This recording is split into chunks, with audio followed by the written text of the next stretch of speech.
Hello and welcome to Encore. Coming up in today's music show, we take a spin around the American Music Awards, where artists staged a somewhat political prize-giving ceremony.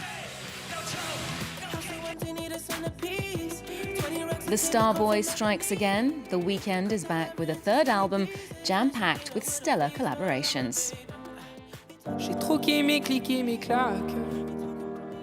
And a new face adds his voice to the French music scene. We check out rising star Vianney as the singer-songwriter racks up the awards.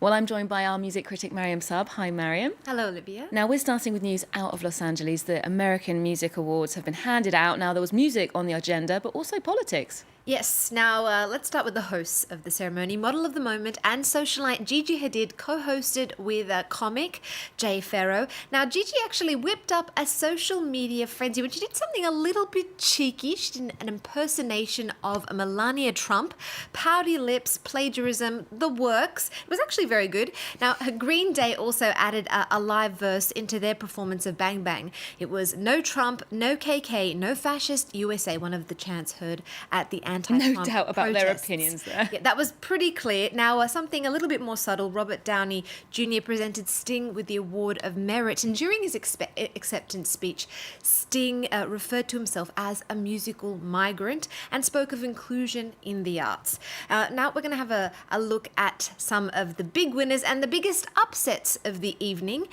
Fans around the world now had a chance to have their say, voting for their favourite musical talents at the American Music Awards. Now, Drake led the way with a record 13 nominations, breaking Michael Jackson's record. He took home 4. Justin Bieber also took home 4, so it was a night for the Canadians. Now, the Chainsmokers took out the gong for favourite electronic music act. You can check out the interview we did with them earlier on. Now, one of the biggest upsets was the favourite artist of the year. The honour was scooped up by Ariana Grande, despite the fact that Drake had taken home the bulk of the nominations. Let's have a little look at her acceptance speech. Shaking. I just wanted to say thank you so much to my fans who voted so much. I love you. With or without this, I love you from the bottom of my heart. You guys, I think of you with everything I do. You guys are everything to me. Now, another big part of the event, live performances. Some of the highlights: Maroon 5 got up on the stage with Kendrick Lamar, Lady Gaga, Bruno Mars, The Weeknd, the Chainsmokers, and Green Day, as we mentioned. And, of course, Bruno Mars has got a new album coming out. Not only was he at the American Music Awards, it's his third album, 24K Magic. Is this solid gold or just gold-plated? This is a record that I would say is worth its weight in gold. Okay. It's a good, solid quality record. There's no doubt about that. But, and it comes with a but, it doesn't have that same undefinable magic something that brought us hits like When I Was Your Man. You know, the Bruno Mars before he became really famous Bruno Mars. But the bar was high. Now, after releasing his Grammy-winning sophomore album, Unorthodox Jukebox, Bruno Mars dropped a little ditty on us. I'm sure some of you might have heard this song floating about. Uptown Funk with Mark Ronson back in late 2014. It went on to be one of the best-selling singles of all time and the 13th song ever to be certified Diamond, recognition for passing 10 million units marks in sales in the US alone. Now, he was looking to hit the jackpot again and stylistically picking up on where Uptown Funk left off. Now, the modern-day Funketeer is back on this record, mining for gold. He channels 80s and 90s R&B stars like Babyface, who actually co-wrote Too Good to Say Goodbye. He's reaching for that R&B groove that he came up with when he was growing up, listening to the likes of Dodeshi, Boyz II Men, and Bobby Brown. Now, from the outset, the vibe on this record is nostalgic. The party starts with 24K Magic, it dusts off the old vocoder. It's a satisfying throwback R&B record. He talks about dollars, bravado, women, love, seduction. It's playful. We've got Perm. It's also a celebration of a woman of, a fuller figure with songs like Chunky. And he's also a master of breaking down ballads. He doesn't steer clear of that on this record. Now let's break it down with Bruno Mars. This is 24 Karat Magic. Come on, put your pinky rings up to the moon. Girls, what y'all trying to do? What you trying to do? 24 karat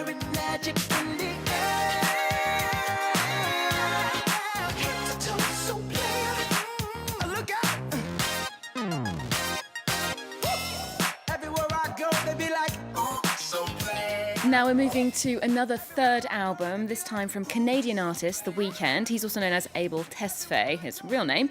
He's putting himself out there as more of a Starboy of R&B. This is a new direction for him. Mariam, what did you think of it?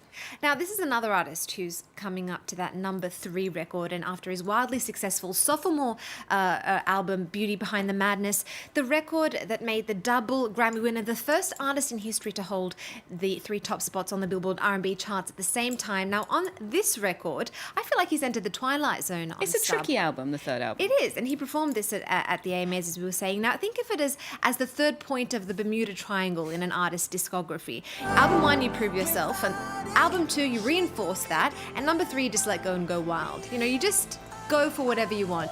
Creative, imaginative, and on his third lap, The Weeknd is picking up the pace and really pushing those creative limits. In a recent interview, he said that Starboy was 1,000% inspired by David Bowie and Prince. Now, the title of the album title alludes to David Bowie's 1972 hit Starman. And now the cover actually hinted at change for The Weeknd. He cut off his trademark dreadlocks, which are tied up in that top knot. And some people might have been thinking, well, is this a case of, Samson cutting off his hair and losing all of his powers? And I have to say that I was one of those people who thought that at first, on first listen, it kind of went over my head, but I've been listening to it on repeat, and I have to say that it's the kind of change that feels like a holiday after it grows on you, if you know what I'm saying. Now, we're going to have a little listen to Starboy. This is The Weeknd's collaboration with French electronic duo Daft Punk. Need a centerpiece. 20 racks a table come from ebony. Cut that ivory into skinny pieces. Then she clean up with her face, but I love my baby. You talking money, need a hearing aid. You talking about me, I don't see a shade. Switch on my side, like to get it laid. Switch on my core if I kill any pain. Look what you done. Moving to French music now, singer-songwriter Vianney is releasing a second album, this after he rose to fame with a collection of romantic melodies and opened for French pop hitmaker Florent Pagny on his last stadium tour. Not a bad start for a musician who's just 25 years old. Shirley Sitbon takes a look. Just over 2 years ago, Vianney Bureau was a fashion student with a talent for singing. Since then, he released a debut album, dropped his last name, and turned into a rising star. J'ai 73 ans. When the 25-year-old singer and songwriter won Best Male Artist at this year's French Music Awards, he said success has not changed him. I said that winning isn't that important. I was already proud and thrilled to be nominated. Getting the award is a great bonus.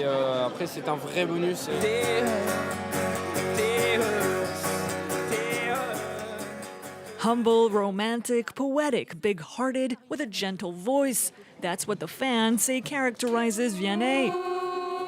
He's a great singer with a beautiful soul. His biggest hits are melancholic love songs, like You're Not Here.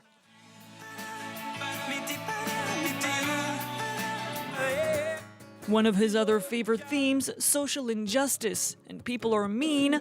He tells the story of a homeless woman. Vianney pleads for France's impoverished populations. The singer has even slept in shelters in churches to show solidarity. I criticize people's silence over poverty. In his second album, he says he's gone deeper into his soul, with more guitar and stronger, more personal lyrics. Mon sac à dos pour oublier qu'avant c'est toi qui me pesais.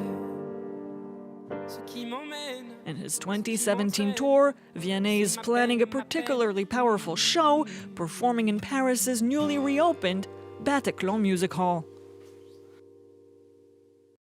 And we're finishing with a little country music, and this is from Miranda Lambert. She's already on to her 6th studio record, The Weight of These Wings. Yes, now this record is about building up after breaking down. Now, it's a double disc record. One side of the one disc is called The Nerve and the other is The Heart. And now this record is all about her very public divorce from Nashville heavyweight Blake Shelton, and she poured her heart into song. 24 of them made the cut. We've already heard from Blake Shelton. He's all over the tabloids with his new girlfriend Gwen Stefani, and The Voice Judge released If I'm Honest back in May. He also picked up an American Music Award for Favorite Country Male Artist. But while I think that his album was, a little bit of a rush release, maybe picking up on the hype, coming out a little bit too soon, this record by Lambert is just the raw, real deal. She got the last word in. I'm not taking sides in this story, but this record is nuanced. It tells her story. It breaks away from country radio trends. She owns her sound with really raw arrangements lifted by acoustic guitar and brilliant drumming from Pearl Jam member Matt Chamberlain. And Lambert has moved on too. She's with Anderson East, and the pair featured together on the only cameo on this record, Pushing Time. They also co-wrote Getaway Driver. And it's good to see the record ends on an uplifting note. She's got wheels and she's ready to roll on. Okay, well, it certainly sounds like it's coming from the heart. Mariam, thanks so much for joining us this week. We'll leave you with the track Vice from Miranda Lambert's album. Remember to check out our website, and you can also keep up with Encore on our social media channels too. There's more news coming up on France 24 after this. Another vice, another